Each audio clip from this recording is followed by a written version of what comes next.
사랑하는 성도 여러분 안녕하십니까? 오늘은 6월 30일 수요일 새벽 이슬과 같은 주의 말씀을 사모하며 나오신 모든 분들을 주님의 이름으로 사랑하고 축복합니다. 우리가 오늘 같이 상고할 말씀은 어제 이어서 요한복음 11장 17절에서 26절까지의 말씀인데요. 주님께서 죽은 나사로를 살리시는 유명한 장면이죠. 요한복음 11장 전체를 컨텍스트로 해서 17절에서 26절만 좀 발췌해서 읽고 그리고 우리 같이 말씀을 상고하게 되겠습니다. 17절 받들어 있습니다. 예수께서 와서 보시니 나사로가 무덤에 있은지 이미 나으리라. 베다니는 예루살렘에서 가깝기가 한 오리쯤 되매 많은 유대인이 마르다와 마리아에게 그 오라비의 일로 위문하러 왔더니 마르다는 예수께서 오신다는 말을 듣고 곧 나가 맞이하되 마리아는 집에 앉았더라. 마르다가 예수께 여짜오되 주께서 여기 계셨더라면 내 오라버니가 죽지 아니하였겠나이다. 그러나 나는 이제라도 주께서 무엇이든지 하나님께 구하시는 것을 하나님이 주실 줄을 아나이다. 예수께서 이르시되 내 오라비가 다시 살아나리라. 마르다가 이르되 마지막 날 부활 때에는 다시 살아날 줄을 내가 아나이다. 예수께서 이르시되 나는 부활이요 생명이니 나를 믿는 자는 죽어도 살겠고 무릇 살아서 믿는 자는 영원히 죽지 아니하리니 이것을 네가 믿느냐. 아멘. 이것은 우리에게 주시는 하나님의 말씀이고요. 오늘 말씀의 제목은 나사로가 죽었다. 나사로가 죽었다라는 제목으로 조금 말씀을 나누려고 합니다. 우리 성도들이 때로는 병도 들고 고난을 받죠. 우리가 꼭 기억해야 할 것은 뭐냐면 어떤 분들은 내가 성도가 되고 하나님을 믿으면 아프지도 않고 어려움도 없고 모든 일이 잘 될 것이다. 모든 일이 잘 됩니다. 사실입니다. 그러나 여러분들이 병도 들고 때로는 또 어려운 일도 겪는 것도 사실입니다. 그래서 예수를 믿게 되면 고난이 없고 모든 것이 잘 된다. 이거는 맞지 않는 말이에요. 예수를 믿어도 고난도 있고 병도 든다는 사실을 꼭 기억해야 합니다. 예수님도 뭐라고 그랬냐면 나를 따라오려거든 자기를 부인하고 자기 십자가를 지고 나를 따라오라. 그 좁은 길로 가야 된다. 그 길은 길이 작고 협착해서 힘들어서 찾는 사람이 적고 세상으로 가는 길은 넓고 편해서 그 길로 가는 사람들이 많다라고 우리들에게 경고하고 있는 것이죠. 그런 의미에서 여러분들과 저에게는 그런 어려운 일 또는 이 나사로가 주님의 사랑하는 가정이었거든요. 오늘 본문 5절을 보면 주님께서 나사로의 가정을 사랑하셨다. 주님이 사랑하셨는데 왜 병이 들고 다른 사람들은 죽지 않는데 왜 이 사람은 죽었냐?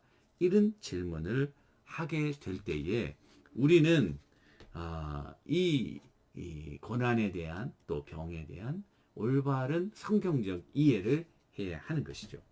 자, 그렇다면 성도들과 불신자의 다른 점은 없을까? 우리가 고통을 겪고 또는 몸이 아프고 또는 환난을 당할 때에 그 고통은 같지만 그러나 그 고통을 이해하는 그 고통을 보는 관점이 다르고요.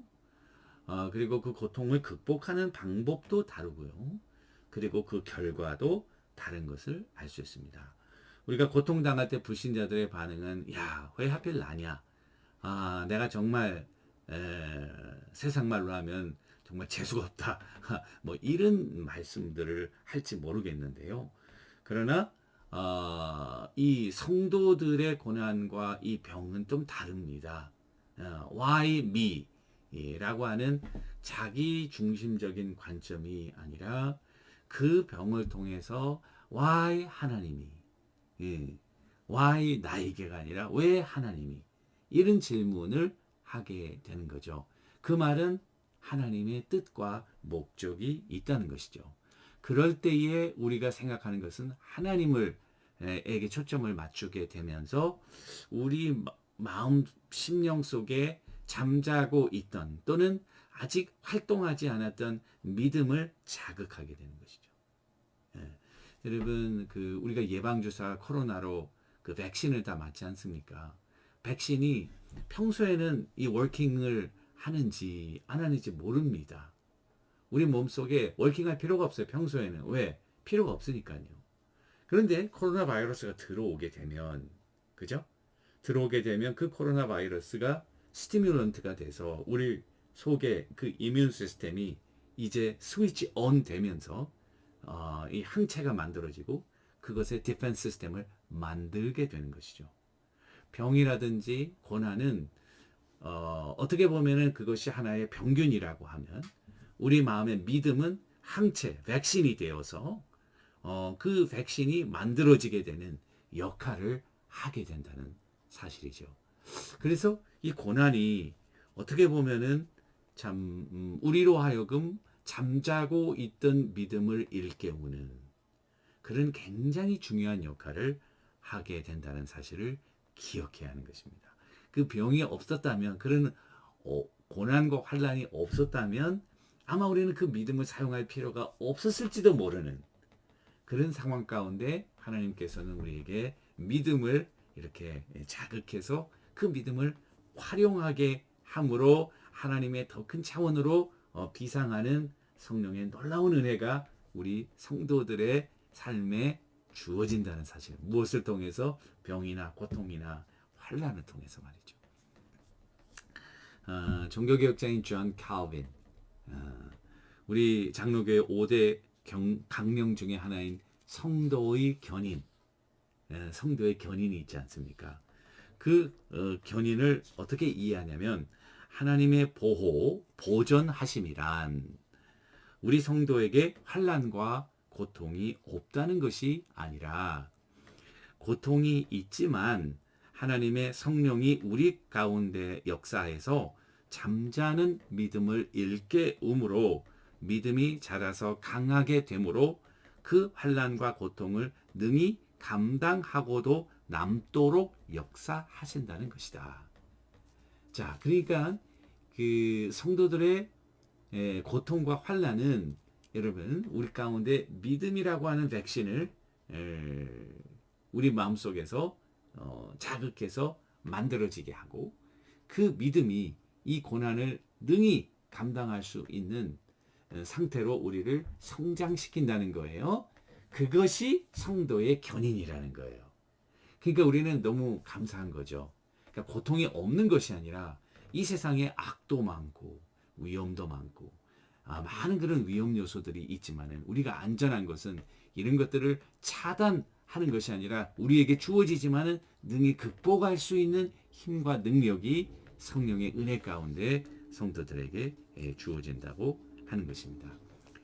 중국 선교의 아버지라고 하는 허드슨 테일러라고 하는 우리 선교사가 뭐라고 얘기하냐, 시험들은 하나님으로 하여금 우리 삶 속에서 역사할 수 있는 발판을 제공한다.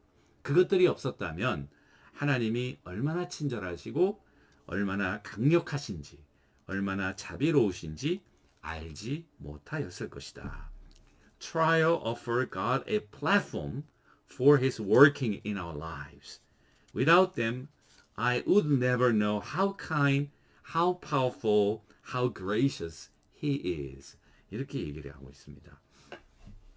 또 한 걸음 더 나아가서 우리는 고난 속에서 우리 성도들은 하나님의 뜻을 구하기 위해 믿음으로 기도하며 묵상하는 가운데 그런 고난과 환난이 없었다면 결코 체험할 수 없는 하나님의 놀라운 은혜와 사랑을 경험하게 되고 더 강렬한 믿음으로 더 굳건한 믿음으로 성장해서 오히려 고난 속에서 하나님의 큰 영광을 드러내게 된다는 것입니다. 고난 속에서 why me? complain 하는 거 아니에요? why me? 이거 grumbling 하는 거 아니에요? 그런데 이 고난 속에서 praise the Lord. 하나님을 찬양하게 된다는 거예요. 시편 기자는 119편 71편 1절 고난 당하는 것이 내게 유익이다. 이로 말미암아 내가 주의 율례를 배우게 되었나이다. It was good for me to be afflicted so that I might learn your decrees. 이렇게 돼 있어요. 자, 성도들에게 고난과 환난 또 병, 참 흉측하고 못생겨서 우리의 눈살을 찌푸리게 만들지만 여러분 믿음으로 한번 다시 그 고난을 잘 보게 될 때에 그 안에는 하나님의 놀라운 선물이 들어있다는 사실입니다. 고난 속에서 고전을 면치 못하는 겉모습만 보고 실망하고 좌절하면 안 되는 거죠. 여러분 그 안에 우리를 강하게 만드는 우리를 성도답게 만드는 하나님의 놀라운 은혜와 역사를 발견하게 된다는 사실입니다.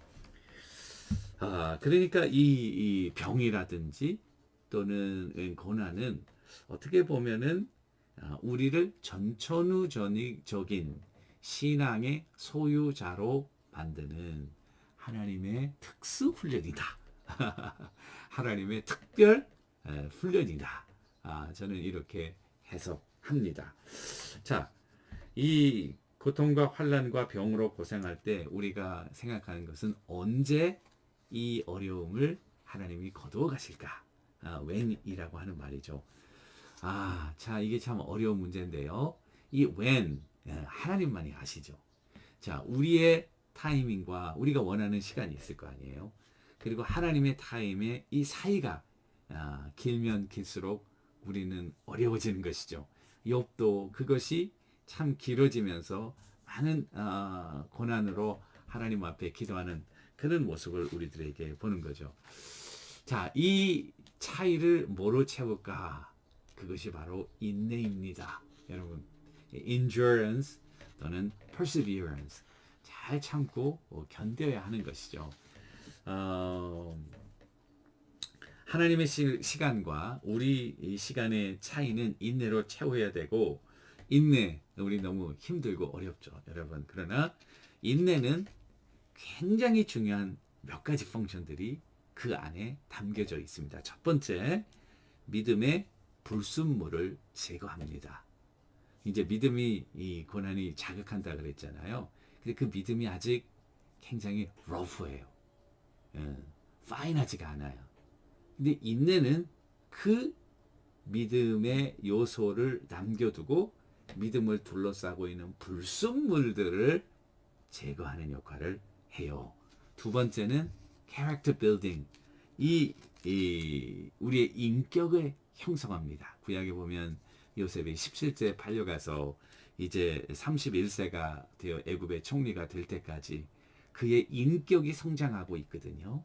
그런데 그 10여 년은 그로 하여금 참 인내하는 기간이었을 거예요. 왜냐하면 종으로 또는 감옥에서 억울함에 누구병을 쓰고 정말 믿음으로 소화하지 않았다면 인내하지 않았다면 화병에 걸려서 아마 죽었을 거예요. 그런데 그는 훌륭한 인격의 소유자로 성장하고 있다는 것이죠.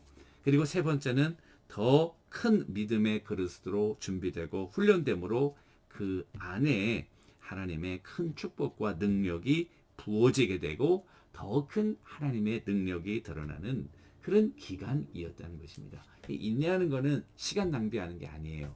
더 큰 그릇을 만드는 거예요. 그 안에 하나님의 축복이 담겨지게 되는 것이죠.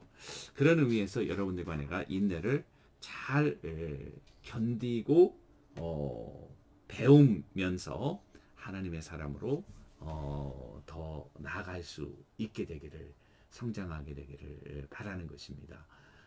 이 나사로가 병들었다는 사실에 대해서 병에 대한 관점과 방법, 결과를 다시 한번 생각하고 그리고 그 갭의 시간을 인내로 잘 채우면서 더 훌륭하고 인격이 그리스도의 인격을 닮아가는 여러분들과 제가 되기를 주님의 이름으로 간절히 축원합니다. 기도하겠습니다. 하나님 아버지 감사합니다. 나사로의 병들고 죽은 사건을 통하여 우리들에게 진정한 성도의 길이 무엇인지 다시 한번 깨닫게 하시고 하나님의 사람으로 더 강하게 빚어져 가는 우리 모두가 되게 하옵소서. 예수님의 이름으로 간절히 기도 올리옵나이다. 아멘.